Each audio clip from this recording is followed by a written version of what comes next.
Sono Alfio e in questo video ti dico la differenza, secondo me, tra la carta da parati e la pittura. Io sono un imbianchino, lo faccio da più di 20 anni e io sono pro pittura, out carta da parati. Per me la pittura ha molti più vantaggi e ti dirò i motivi. Ho appena finito questa parete fatto con la pittura del muro e questo è il primo vantaggio, dove il cliente può scegliere, prima cosa, su 1000 colori e la cliente ha scelto questi due colori. Seconda cosa, la misura. Ha voluto che iniziassi con l'azzurro e finissi con l'azzurro, quindi le voleva dispari ed adesso sono precise. Con la carta da parati sarebbe stato difficile finire uguale. Inoltre le ho volute tutte la stessa misura, potevo farle come voleva lei. Qui ho usato solo pittura opaca, ma potevo benissimo usare anche, se la cliente voleva, una lucida, un'opaca, una lucida, un'opaca, oppure con altri effetti. Questo è un vantaggio. Altra cosa, questa è fatta a mano.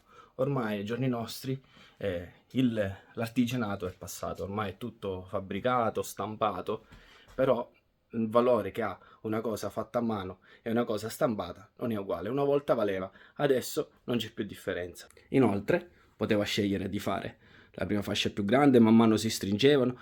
Fatta a mano puoi farla come vuoi. La carta da parati, se vuoi qualcosa di particolare, devi fartela stampare apposta, ma il prezzo sale. Infatti il secondo vantaggio è il prezzo. La pittura o la carta da parati? Mettiamo la carta da parati. Allora, mettiamo che questa parete sia 10 metri quadri. Per prendere già una buona carta da parati si parla di almeno 100 euro al metro quadro. Quindi già solo per comprare la carta ci vorrebbero 1000 euro. Più devi mettere la colla, devi preparare la parete sotto, se è ruvida devi lisciarla, e in più c'è la posa. Valore, non so. Qui ho usato 2 kg di rosa e 1 chilo di azzurro. Basta, finito. Però c'è una cosa che nessuno vi dice. Oltre a questo prezzo di iniziare un lavoro, c'è anche il prezzo finale. In quanto la cliente, quando dovrà cancellare la mia parete, bastano 2-3 mani di bianco e tutto finito. Al massimo una carteggiata nelle linee, qualche stuccata e con 3 passate di bianco è finita. Con la carta da parati no. Quella che costa più della carta da parati è quando la devi togliere. Quando mi chiamano, perché l'ho sempre solo tolta, e mi dicono mi togli la carta, io so quando inizio e non so quando finisco, quindi devo fare la regia. Ho tolto carte anche con la fiamma ossidrica perché avevo 3 carte sopra un'altra. Poi non parliamo di chi pittura la carta e lì poi è impossibile toglierla perché non assorbe più essendoci la pittura sopra. Quindi il problema sarà poi toglierla. Quando si toglie si graffia tutto il muro, quindi andrà stuccato e prima il fissativo perché c'è tutta la colla. Quindi il prezzo finale della carta completo da quando decidi a quando la togli è molto più elevato di una pittura fatta a mano. Un altro vantaggio è che la pittura come questa è ecologica.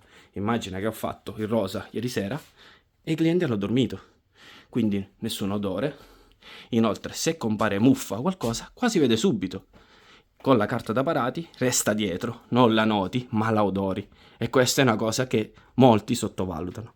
Inoltre qui se devo fare un ritocco che succede qualsiasi cosa ho i colori, basta fare il ritocco e a posto. Se la carta da parati si strappa o non lo so si sporca è difficile da ritoccare. Giustamente questa è una parete semplice. Se le pareti fossero più complicate lì già mi dice però almeno con la carta ho la parete complicata. Sì, però se chiami un bravo decoratore che ti sa fare bene il lavoro che vuoi tu, la cosa cambia perché nella carta da parati è facile sempre vedere la giuntura. I giunti tra la carta e l'altra si vede e soprattutto quelli si aprono spesso. Inoltre, nelle texture della stampa, se sono pareti grandi come queste, si vedono sempre i puntini perché stampare così in grande non è semplicemente perfetto. Invece una cosa fatta a mano già è molto diversa. Qui la pittura è bella pulita, è semplice, è giusta. Stai pensando, quindi mi dici proprio di non farla? Sì, proprio ti dico non farla. Io da imbianchino non l'ho mai imparata perché non la voglio fare, non voglio dare ai miei clienti questo, secondo me, dispiacere.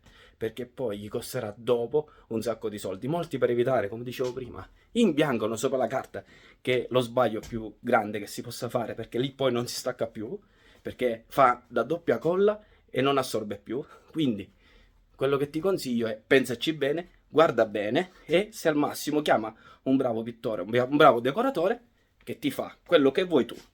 Infatti, un ultimo vantaggio che ti voglio dire è proprio il fatto di avere la parete personalizzata come piace a te e unica. Invece la carta da parati la trovi fabbricata, stampata e puoi trovarla un po' dappertutto. Io, come dicevo, sono pro pittura.